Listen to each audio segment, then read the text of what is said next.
Student, good morning. Today we will going to discuss next topic of chapter vectors is vector product और cross product of two vectors की जो two vectors हैं उनका vector product या क्या कहेंगे cross product है वो हम कैसे निकालते हैं या ये किसके इक्वल होता है। तो जैसे कि प्रीवियस वीडियो में हमने डॉट प्रोडक्ट पढ़ा था, तो डॉट प्रोडक्ट है वो उन क्वांटिटीज का होता है जो स्केलर क्वांटिटी होती है और क्रॉस प्रोडक्ट है वो वेक्टर क्वांटिटी जो होती है उनका क्रॉस प्रोडक्ट निकालते हैं।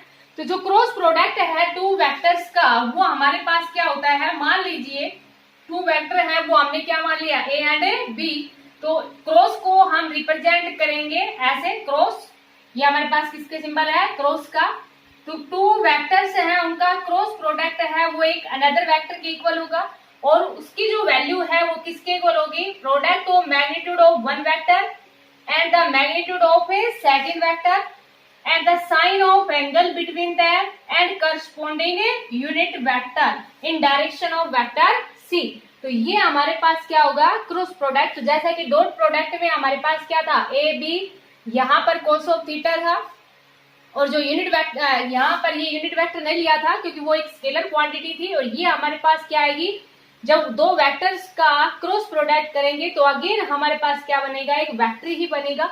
एक वेक्टर मीन्स जैसे कि आई जे के की फॉर्म में ले रहे हैं तो जो आंसर आएगा वो भी किसकी फॉर्म में आएगा, आई जे और के की फॉर्म में आएगा।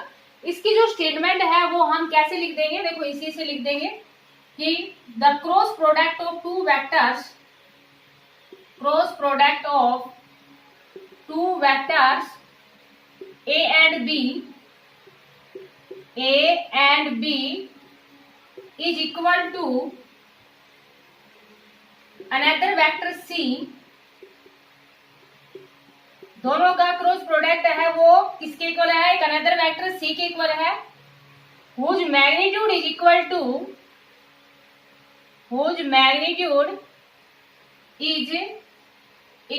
to product of magnitude of two vectors. देखो जिसका मैग्नीट्यूड है वो इक्वल होगा किसके, product of magnitude of two vector, magnitude of two vector and sine of angle between them, sine of angle between them. देखो रट्टे नहीं मारना, हमारे पास जो टू वेक्टर्स हैं उनका क्रॉस प्रोडक्ट करेंगे तो अगेन एक वेक्टर ही आएगा और उसकी वैल्यू है वो किसके इक्वल होगी, product of magnitude of two vectors and sine of angle between them. और ये हमारे पास जब यहाँ पर हम मैग्नीट्यूड की बात करेंगे तो यूनिट वेक्टर का मैग्नीट्यूड है वो हमारे पास कितना होता है 1। तो देखो यहाँ पर हमने ये नहीं लिया, जैसे कि अगर इन वेक्टर फॉर्म में लिखना चाहेंगे इसको तो वेक्टर फॉर्म में हम इस तरह से इसको रिप्रेजेंट करेंगे। जैसे कि देखो समझ में आ गई होगी स्टेटमेंट आपको कि जब हम इस वेक्टर है ना, ये वेक्टर इसका मॉडुलस करते हैं तो हमारे पास वैल्यू क्या आती है, A B sine of theta आती है। जैसे कि अभी हमने लिखा क्योंकि यूनिट वेक्टर का मॉडुलस है वो हमारे पास क्या होता है 1 होता है। जैसे कि आपको बताया था यूनिट वेक्टर नाम से ही है, यूनिट वेक्टर का मॉडुलस या मैग्नीट्यूड है वो किसके इक्वल होता है 1 के इक्वल। तो ये हमने पीछे डिस्कस भी किया था। तो यहाँ पर ये डेफिनेशन समझ में आ गई होगी कि जिसका मैग्नीट्यूड है वो इक्वल है product of magnitude of two vector and sine of angle between that. ये हमने नहीं लिया था। जब इसको हम वेक्टर फॉर्म में लिखेंगे ना इस वेक्टर को, तब हम ये लेंगे ए का मैग्नीट्यूड, बी का magnitude and sine of angle between that and corresponding unit vector. ये हमारे पास क्या है, unit vector in direction of a c, in direction of a c. ये जो वेक्टर है उसी की डायरेक्शन में होगा क्योंकि ये तो हमारे पास क्या है मॉडुलस है, एंगल की कोई क्या डायरेक्शन होगी तो इसकी जो डायरेक्शन है वो वही रहेगी जो कि इसे वेक्टर की होगी। तो आपको समझ आ गया होगा। अब जैसे कि हम इसमें कुछ इसका ज्योमेट्रिकली इंटरप्रिटेशन करते हैं या इसकी जो डायरेक्शन है, डायरेक्शन की अगर बात करें तो डायरेक्शन है वो या तो हम किससे देंगे, इसकी राइट हैंड थंब रूल से देंगे डायरेक्शन, या हमारे पास जैसे कि इसमें हम बात करें कि राइट हैंड थंब रूल या राइट हैंड स्क्रू रूल। जैसे कि आपने स्क्रू देखा होगा कि जैसे कि ये ए एंड बी है, इनकी ये जो स्क्रू होता है तो ये दो डायरेक्शन को रिप्रेजेंट कर दिया। तो जो उनका पॉइंटेड हेड है वो किसको देगा, इसके रिजल्टेंट को देगा। मींस जो दो वेक्टर का क्रॉस प्रोडक्ट करेंगे तो वो इसके इक्वल आएगा। या जो डायरेक्शन है वो राइट हैंड थंब रूल, ये ध्यान ना रहे तो राइट हैंड थंब रूल सबसे सिंपल सा है। राइट हैंड थंब रूल के अकॉर्डिंग आपने पढ़ा भी था 10th क्लास में भी, ये इस तरह से आपने पढ़ा था ना कि राइट हैंड थंब रूल के अकॉर्डिंग अगर आपके पास थंब था, वहां पर करंट था, यहाँ पर एक अनदर वेक्टर है, तो ये grip of finger represent the direction of a magnetic field, वहां पर ये था, तो यहाँ पर भी बिल्कुल अगेन उसी तरह से है कि जैसे कि इन दोनों वेक्टर्स है ना, ये दोनों वेक्टर है, जैसे कि ए और दूसरा वेक्टर हमारे पास क्या है बी, इनका जो क्रॉस प्रोडक्ट है वो किसके इक्वल है, सी वेक्टर के इक्वल है। तो ये हम डायरेक्शन है वो किससे दे देंगे, राइट हैंड स्क्रू रूल से भी बता देंगे या राइट हैंड थंब रूल से भी बता देंगे। बिल्कुल सिंपल है, जैसे कि न्यूमेरिकल्स में आगे लगा के इसको दिखाएंगे। समझ में आ गया होगा। अब यहाँ पर इसका ज्योमेट्रिकली इंटरप्रिटेशन करते हैं। ज्योमेट्रिकली इंटरप्रिटेशन मीन्स जैसे कि मान लीजिए हमारे पास टू वेक्टर्स दिए हुए हैं और टू वेक्टर की हेल्प से हमें एरिया ऑफ पैरेललोग्राम निकालना है या एरिया ऑफ ट्राइंगल निकालना है। तो जैसे कि हमारे पास क्या आएगा कि जो टू वेक्टर दे रखे हैं ना, इनका अगर मैग्नीट्यूड करते हैं तो हमारे पास किसके इक्वल आता है, एरिया ऑफ ए पैरेललोग्राम के इक्वल आता है, एरिया ऑफ ए पैरेललोग्राम। और अगर इसका हम हाफ कर देते हैं ना तो ये हमारे पास क्या बन जाता है, एरिया ऑफ ए ट्राइंगल बन जाता है। तो यही अभी हम शो करके दिखाएंगे आपको कि ए क्रॉस बी का मॉडुलस है वो किसके इक्वल होता है, एरिया ऑफ ए पैरेललोग्राम के इक्वल होता है। मींस अगर टू वेक्टर दे रखे हो, कंपटीशन में काफी बार पूछा जाता है इसमें कि जैसे कि टू वेक्टर्स दे देंगे आपसे और एरिया ऑफ पैरेललोग्राम पूछ लेंगे। वैसे आपको पता है एरिया ऑफ पैरेललोग्राम क्या होता है, बेस मल्टीप्लाई हाइट। लेकिन अगर बेस और हाइट है वो वेक्टर से रिप्रेजेंट कर दी जाए तो फिर आप एरिया ऑफ पैरेललोग्राम है वो कैसे निकालोगे। तो ये इसका एक यूज है। तो ज्योमेट्रिकली इंटरप्रिटेशन करते हैं हम इसका, ज्योमेट्रिकली इंटरप्रिटेशन।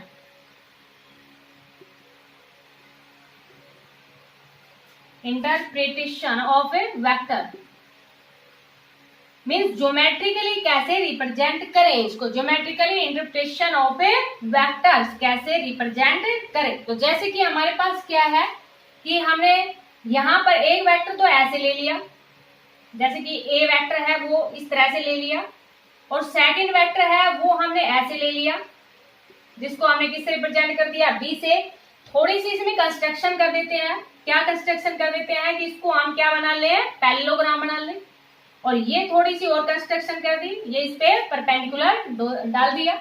और देखो ये इसको इससे मिला देंगे तो एक पैरेललोग्राम के अंदर आपके पास टू ट्राइंगल बनती है, एक ट्राइंगल ये बन गई, एक ट्राइंगल ये बन गई। ये आपको जानते भी हैं कि अगर आपके पास एरिया ऑफ पैरेललोग्राम निकालना है तो इन दोनों ट्राइंगल्स का, दोनों बराबर ट्राइंगल होती हैं, अगर इन ट्राइंगल का आप एरिया निकाल लो दोनों ट्राइंगल का, या ए ट्राइंगल का एरिया निकाल के उसको डबल कर दोगे तो आपके पास क्या आ जाएगा, एरिया ऑफ ए पैरेललोग्राम आ जाएगा। तो यहाँ पर देखो आपके पास क्या है कि जैसे एक वेक्टर को ऐसे रिप्रेजेंट कर दिया, मान लिया इसको ओ से रिप्रेजेंट कर दिया, इसको पी से रिप्रेजेंट कर दिया, इसको क्यू से रिप्रेजेंट कर दिया और इसको एस से रिप्रेजेंट कर दिया, या आर ले लेना, और ये परपेंडिकुलर डाल दिया तो इस परपेंडिकुलर को किससे रिप्रेजेंट कर देते हैं, क्यू एन से रिप्रेजेंट कर देते हैं। तो अभी हमारे पास जो क्रॉस प्रोडक्ट होता है टू वेक्टर्स का वो कैसे रिप्रेजेंट करते हैं, ए क्रॉस बी से रिप्रेजेंट करते हैं। अब ए क्रॉस बी है वो किसके इक्वल होता है, ए का मैग्नीट्यूड, बी का magnitude and sine of angle between that. और यहाँ पर इसका क्या ले लेते हैं, मॉडुलस ले लेते हैं, ताकि जो यूनिट वेक्टर आएगा ना, देखो अभी आपको बताया था कि ए क्रॉस बी है वो किसके इक्वल होता है, ए का मैग्नीट्यूड, बी का magnitude and sine of angle between them और उसके करस्पॉन्डिंग यूनिट वेक्टर। लेकिन जब मॉडुलस ले लेते हैं तो यूनिट वेक्टर का मॉडुलस है वो 1 हो जाता है, इसलिए ये हमने नहीं लिया। समझ आ गया होगा आपको। तो देखो बेटा, ए का मैग्नीट्यूड है वो हमने इस लेंथ से रिप्रेजेंट कर दिया, किस रिप्रेजेंट कर दिया, ओ पी से रिप्रेजेंट कर दिया। बी के मैग्नीट्यूड को हमने किससे रिप्रेजेंट कर दिया, इस लेंथ से रिप्रेजेंट कर दिया। क्योंकि देखो जब कोई भी वेक्टर है उसका मॉडुलस निकालोगे तो स्केलर ही आती है, और लेंथ हमारे पास कैसी क्वांटिटी होती है, स्केलर। तो समझ आ गया होगा, into sine of A theta. तो यहां से देखो OP O Q sine of theta, ये एंगल कुछ एंगल बन रहा है, तो इस एंगल को हमने किससे रिप्रेजेंट कर दिया, थीटा से रिप्रेजेंट कर दिया। तो यहां पर देखो बेटा Q N divide by O Q, Q N divide by O Q, perpendicular by hypotenuse क्या बनता है, साइन ऑफ थीटा। तो क्यू एन है वो किसके इक्वल आ गया, O Q sine of theta के इक्वल आ गया। तो यहाँ पर देखो ये O Q sine of theta है, इसकी जगह हम क्या पुट कर देंगे, क्यू एन पुट कर देंगे। तो ये तो हमारे पास क्या बन गया, बेस, और ये हमारे पास क्या बन गई, हाइट, और बेस मल्टीप्लाई हाइट करते हैं तो क्या आता है, एरिया ऑफ ए पैरेललोग्राम। और एरिया ऑफ पैरेललोग्राम है, एरिया ऑफ पैरेललोग्राम, और एरिया ऑफ पैरेललोग्राम है वो हमारे पास किसके इक्वल है, ये एक पैरेललोग्राम बन रहा है क्या, ओपीएस क्यू, क्या बन रहा है, एक एरिया ऑफ ए पैरेललोग्राम। अगर मान लीजिए ये ए क्रॉस बी का मॉडुलस है वो किसके इक्वल है, एरिया ऑफ पैरेललोग्राम। तो न्यूमेरिकल हम नेक्स्ट वीडियो में डिस्कस करेंगे कि आपको 2 वेक्टर दे दिए मिलेंगे, जैसे कि आपको 2 वेक्टर दे दिया, एक वेक्टर ए दे दिया, दूसरा वेक्टर आपके पास है बी दे दिया, और आपको क्या निकालना है, एरिया ऑफ पैरेललोग्राम निकालना है। तो एरिया ऑफ पैरेललोग्राम निकालने के लिए आप क्या करोगे, पहले 2 वेक्टर्स का क्रॉस प्रोडक्ट करोगे, ये आपको समझाएंगे कि 2 वेक्टर्स का क्रॉस प्रोडक्ट है वो कैसे निकाला जाता है। पहले हम कुछ प्रॉपर्टीज है वो डिस्कस कर लेते हैं इससे रिलेटेड। उसके बाद में जो 2 वेक्टर्स है उनका क्रॉस प्रोडक्ट निकालोगे, फिर उसका क्या कर लोगे, मैग्नीट्यूड ले लोगे, मींस मॉडुलस ले लोगे, तो वो हमारे पास किसके इक्वल आएगा, एरिया ऑफ पैरेललोग्राम के इक्वल आएगा। और अगर ये जो आया है एरिया ऑफ पैरेललोग्राम ना, इसका अगर हाफ कर दोगे आप तो ये क्या बन जाएगा, एरिया ऑफ ट्राइंगल बन जाएगा। कोई भी ट्राइंगल ले लेना, देखो इसमें दो ट्राइंगल बन रही है, या तो आप ये वाली ट्राइंगल ले लोगे ओपीक्यू, या आप ये सेकंड वाली ट्राइंगल ले लोगे, दोनों ही ट्राइंगल है वो बराबर है, मीन्स दोनों का एरिया है वो आपके पास है इक्वल आएगा। तो समझ आएगी होगा आपको ये।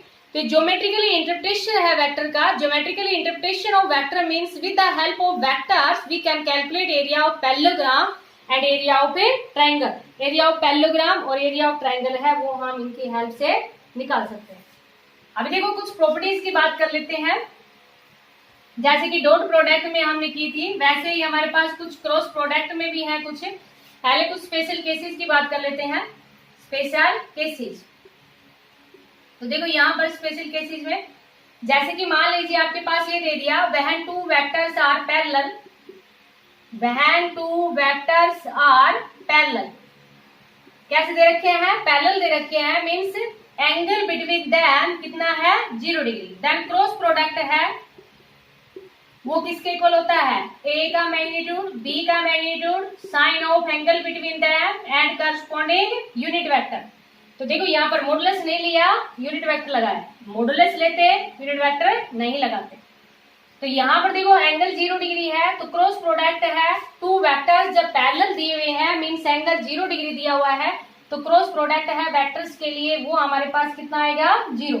मींस फॉर अगर यूनिट वेक्टर की बात करते हैं, क्योंकि न्यूमेरिकल में हमारे पास यूनिट वेक्टर आएंगे ज्यादातर, जब यूनिट वेक्टर की बात करते हैं, मींस एक आई है, एक्स एक्सिस का ले लिया, i cross i, j cross j and k cross k, किसके इक्वल होगा, 0 के इक्वल। जैसा कि डॉट प्रोडक्ट में I dot I, J dot J, के डॉट के किसके इक्वल था, 1 के इक्वल, क्योंकि वहां पर कोस थीटा था और कोस 0 की वैल्यू 1 होती है, यहाँ पर साइन 0 की वैल्यू 0 होती है।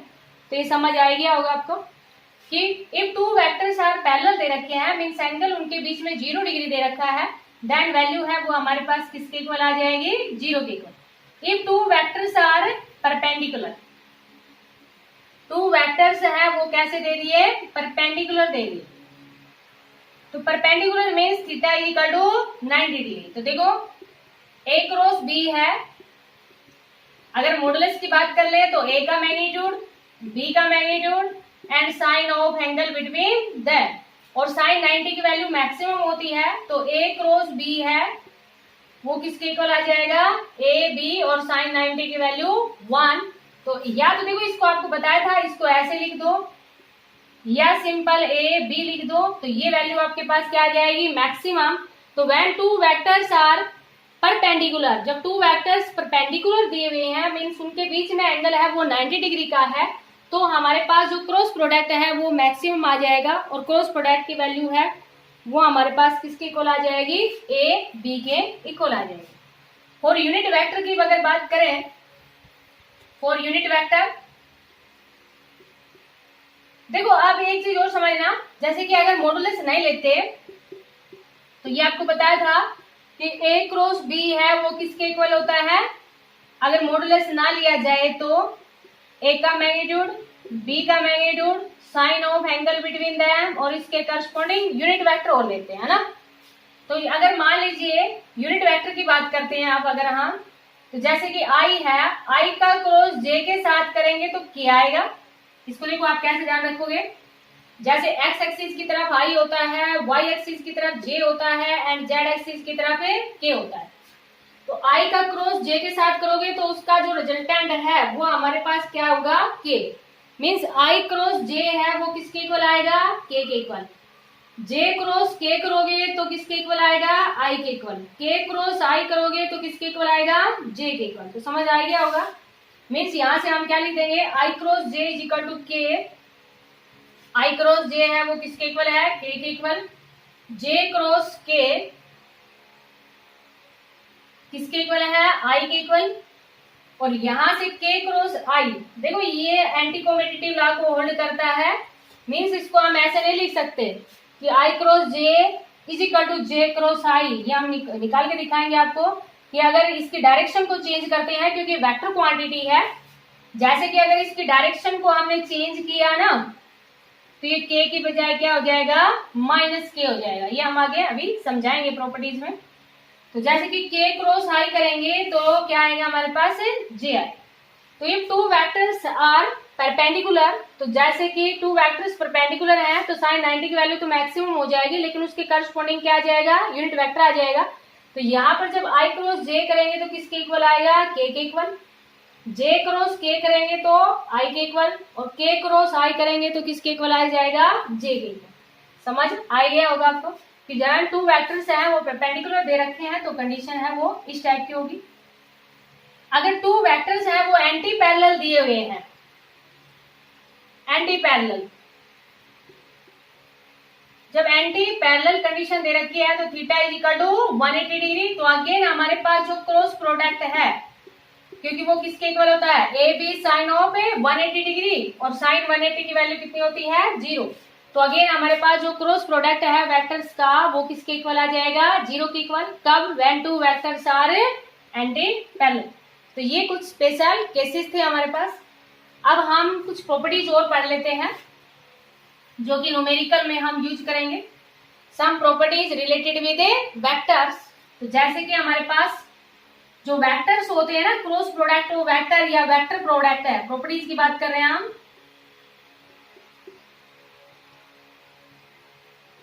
तो कुछ प्रॉपर्टीज की अगर हम बात करते हैं तो देखो हमारे पास क्या होता है इसमें कि जैसे कि जो डॉट प्रोडक्ट था ए डॉट बी वो किसके इक्वल था, बी डॉट ए के इक्वल। लेकिन यहां पर जब हम करेंगे ए का क्रॉस बी के साथ करेंगे और बी का क्रॉस ए के साथ करेंगे तो वैल्यू में हमारे पास क्या आएगा, साथ में माइनस आएगा। मीन्स ये किसको फॉलो करता है, एंटी कॉम्पिटिटिव होता है।